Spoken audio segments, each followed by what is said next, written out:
Hello बच्चों।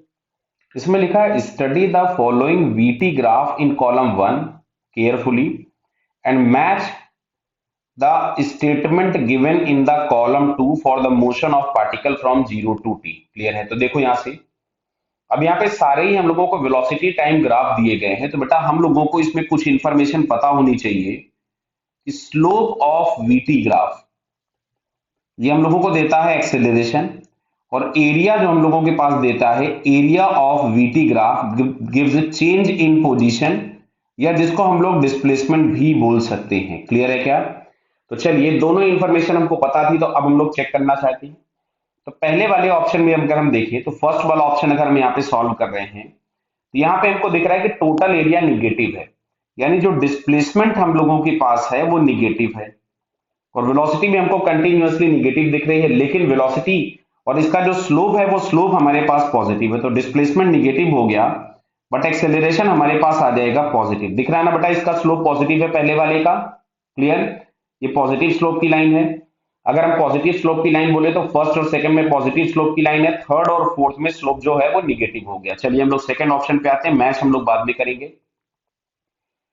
First वाले में अगर हम लोग देख रहे हैं तो एरिया हम लोगों के पास पॉजिटिव दिख रहा है, मतलब डिस्प्लेसमेंट पॉजिटिव है, और स्लोप भी पॉजिटिव है, मतलब एक्सेलरेशन भी पॉजिटिव हो गया। क्लियर? थर्ड वाले की अगर हम लोग बात करें तो थर्ड वाले में हमको दिख रहा है कि डिस्प्लेसमेंट तो जीरो हो गया। क्यों? टी बाई टू तक जितना प्लस है, टी बाई टू तक जितना वो पॉजिटिव वेलोसिटी है, उसके बाद वहां पे टी बाई टू के बाद उतना ही निगेटिव हो गए, तो जितना ये एरिया प्लस होगा उतना ही एरिया माइनस है। तो यहां से हम लोग देखेंगे तो डिस्प्लेसमेंट जीरो, डिस्प्लेसमेंट जीरो का मतलब हो गया कि पार्टिकल अपने इनिशियल पॉइंट पे वापस आ गया। क्लियर है? और एक्स स्लोप निगेटिव है, सो एक्सेलरेशन इसका कैसा हो गया? निगेटिव। फोर्थ वाले पार्ट की बात करें तो फोर्थ वाले पार्ट में डिस्प्लेसमेंट आपके पास पॉजिटिव है बिकॉज एरिया पॉजिटिव है, लेकिन स्लोप निगेटिव है, सो एक्सेलरेशन इज निगेटिव। चलो अब हम लोग मैच करते हैं फर्स्ट वाला।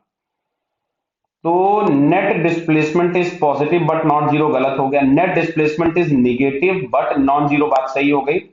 एंड एक्सेलरेशन इज पॉजिटिव, तो बेटा यहां से ऑप्शन हम लोगों के पास मैच किया बी एंड डी। दिख रहा ना आपको ये?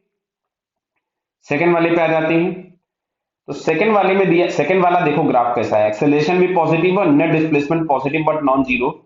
तो net displacement positive but non zero ये पहला वाला, एंड एक्सेलरेशन इज पॉजिटिव, तो यहां मैच कर गया हम लोगों के पास ए एंड डी। थर्ड वाले ऑप्शन पे आ जाते हैं हम लोग जरा। तो थर्ड वाले पार्ट में हमको दिख रहा है कि एक्सेलरेशन निगेटिव है और नेट डिस्प्लेसमेंट जीरो है, मतलब पार्टिकल अपनी इनिशियल पॉइंट पे वापस लौट आया है। तो जरा इसमें चेक करो कौन सा ऑप्शन है। Particle returns to the initial position again, मतलब थर्ड वाले में केवल सी ऑप्शन मैच किया। चलिए साहब फोर्थ वाले में आ जाते हैं हम लोग। तो फोर्थ वाले में आपके पास दिख रहा है कि एक्सेलरेशन निगेटिव हो गया but net displacement is positive, तो डिस्प्लेसमेंट पॉजिटिव है, एक्सेलरेशन निगेटिव है, तो ये केवल और केवल हम लोगों के पास इसमें मैच कर रहा है। कौन सा हो गया? ये फोर्थ वाले में net displacement is positive but non zero, ये ए वाला ऑप्शन मैच कर गया। क्लियर बताइए?